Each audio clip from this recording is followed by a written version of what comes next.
The fake U.S. regime of the rubber-masked imposter, President Joe Biden, is in serious trouble. They face a September 30 payments deadline they cannot meet. Since there is a 2-week grace period after the U.S. corporation defaults, this means a repeat of the February 16, 2020 market implosion is due on or around October 14.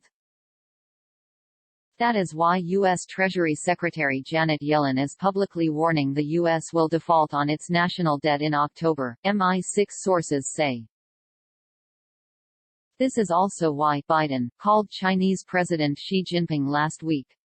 When he failed to get promises for new funding, his boss, Angela Hitler, called and was also told the money would only come if she vowed total obedience to China, Asian secret society sources say. Here is how China's official Global Times mouthpiece bragged about the conversation. The first phone conversation between the two leaders in 7 months amid escalating tensions, which took place at the U.S. request, highlighted Washington's growing anxiety and need for China's cooperation on key global issues. China told Biden that U.S. should take actions to respect China's basic interests, discard illusions of suppressing China, and Xi Jinping called on Washington to shoulder responsibilities to direct the ties back on the right track. Plus, the U.S. should take more action in correcting previous wrong deeds and respecting China's basic interests, and not expecting China to cooperate while keeping it as an adversary. It also noted, the Biden administration is facing huge pressure domestically, so it must not challenge, slander or even attempt to subvert the path and system of socialism with Chinese characteristics. The Global Times further noted that hours after the Xi-Biden call, Xi also spoke to German Chancellor Angela Merkel and ordered her to urge the EU to adhere to the right policies on China. The White House responded by issuing the following veiled threat. The two leaders discussed the responsibility of both nations to ensure competition does not veer into conflict. China later responded by suggesting recognizing terrorism as a transnational threat and a common enemy of mankind. The White Dragon Society, for its part, is negotiating an alternative to the Biden regime with the Asian dragon family that uses the Xi Jinping avatar. Of course, if you live in the ever-shrinking bubble of the KM corporate propaganda media, you will be told the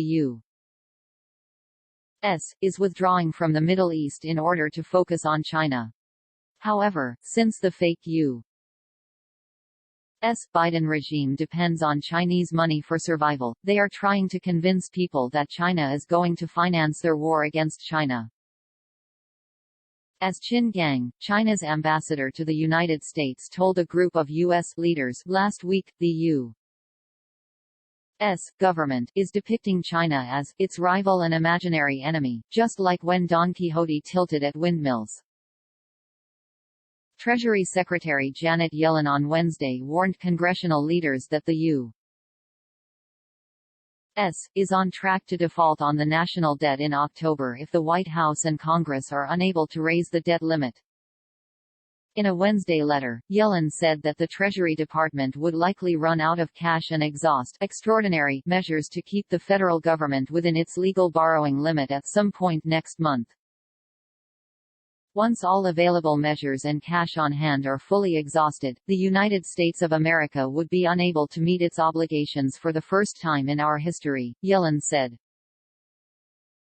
Given this uncertainty, the Treasury Department is not able to provide a specific estimate of how long the extraordinary measures will last.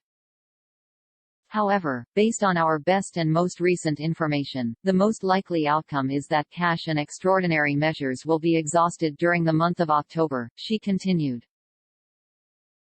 Yellen wrote the letter to Speaker Nancy Pelosi, D. Caliph, House Minority Leader Kevin McCarthy, R. Caliph, Senate Majority Leader Charles Schumer, DNY, and Senate Minority Leader Mitch McConnell, R. Key.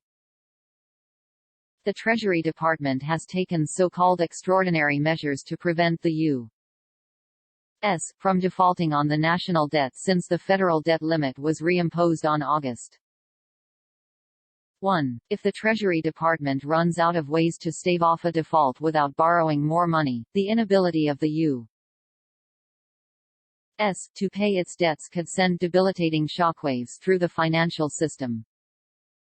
Yellen urged lawmakers for months to raise the debt limit before it was reimposed in August, warning that a delay could cause irreparable damage to the U.S. economy and global financial markets. She has since pleaded with Congress to give Treasury the ability to pay debts already approved by previous presidents and congressional majorities.